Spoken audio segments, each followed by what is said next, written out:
বন্ধুরা, আজকের আমার রেসিপি কাচকি মাছের চচ্চড়ি। এর জন্য আমি 250 কাচকি মাছ খুব ভালো করে ধুয়ে নিয়েছি। এর মধ্যে দিয়ে দিলাম লবণ, হলুদ। এবার খুব ভালো করে মাছগুলোকে লবণ হলুদে মেখে নেব। এই মাছগুলো খুব নরম হয়, তাই খুব হালকা করে মাখতে হবে।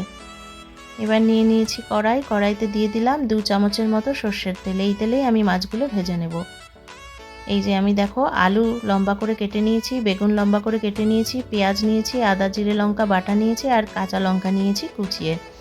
তেল আমার অলরেডি গরম হয়ে গেছে। এর মধ্যে দিয়ে দিলাম আমি মাছগুলো।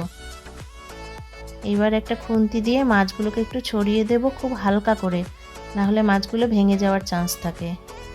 এই যে আমি মাছগুলোকে খুব ভালোভাবে ভেজে নিয়েছি, একটা মাছও ভেঙে যায়নি। এইবার কড়াইতে আবার বড় 2 চামচের মতো সর্ষের তেল দিয়ে দিলাম। এর মধ্যে আমি সবজিগুলো ভেজে নেব। আমি একটু কালো জিরা ফোড়ন দিয়েছি। এইবার ফোড়নটা পুড়ে গেছে। এইবার আমি দিয়ে দিলাম সব কেটে রাখা সবজি। এই সবজিগুলোকে খুব ভালো করে তেলে ভেজে নিতে হবে। তোমরাও এইভাবে ভেজে নেবে। এই যে এর জন্য আমি দিয়ে দিলাম একটু হলুদ আর দিয়ে দেব স্বাদ মতো লবণ।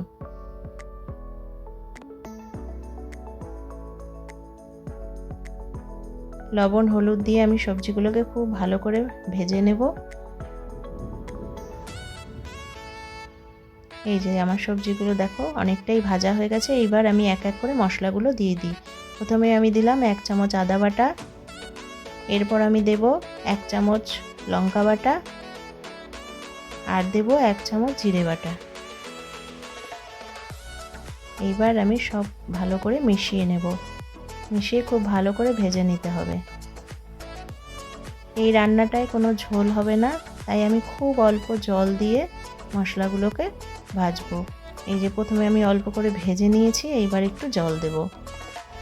জলটা দেওয়ার একটাই কারণ, যাতে আলুটা একটু সেদ্ধ হয়ে যায়।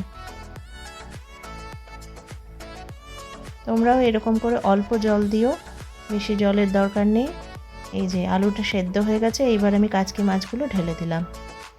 এবার খুব ভালোভাবে সব একসাথে মেশাতে হবে।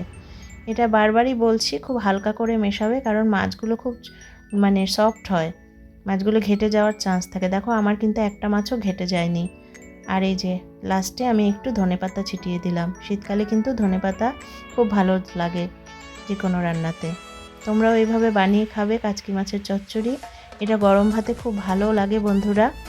আর আমার রান্নাগুলো যদি তোমাদের ভালো লাগে, তাহলে আমার চ্যানেলটাকে সাবস্ক্রাইব করো, একটা লাইক দিও। আর যদি এরকম নতুন নতুন রান্না পেতে চাও, আমার পাশে থেকো। তোমরা একবার এইভাবে বানিয়ে খেয়ে আমাকে কমেন্টে জানিও তো কেমন লাগছে। তোমরা আমাকে উৎসাহ দিলে আমি এরকম নতুন নতুন রান্না তোমাদের উপহার দেব। ঠিক আছে বন্ধুরা, ভালো থেকো, সুস্থ থেকো, পাশে থেকো।